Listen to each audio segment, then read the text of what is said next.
திரு ஸ்டாலின் அவர்களே, திரு கருணாநிதி முதலமைச்சராக இருந்தார், திமுக தலைவர்.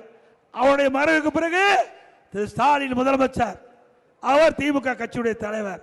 அதுக்கு பிறகு இப்ப துணை முதலமைச்சராக வந்திருக்கிறார் திரு ஸ்டாலினுடைய மகன் திரு உதயநிதி அவர்கள். அவர் என்ன தகுதி இருக்குது? திமுக ஆளே இல்லையா? எப்பொழுது பார்த்தாலும் பேசுவார் ஸ்டாலின். எமர்ஜென்சியில மிசா சட்டத்தில் பள்ளிக்கும் பாம்புக்கும் இடையில எங்களை எல்லாம் சிறையிலே அடைத்தார் என்று. அப்படி துணை முதலமைச்சர் ஜெயிலுக்கு போனாரா?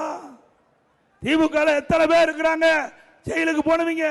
எத்தனை பேர் உழைத்து இருக்கிறாங்க? அவருக்கெல்லாம் துணை முதலமைச்சர் பதவி கிடைக்கல.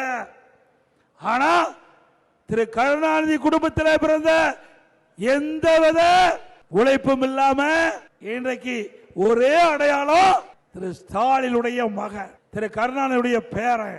அந்த அடையாளத்தில் அந்த கருணாநிதி குடும்பத்தில் பிறந்த வந்த திரு உதயநிதிக்கு துணை முதலமைச்சர் கொடுத்திருக்கிறாங்க. வாரிசு அரசியலை நாம ஏற்போமா?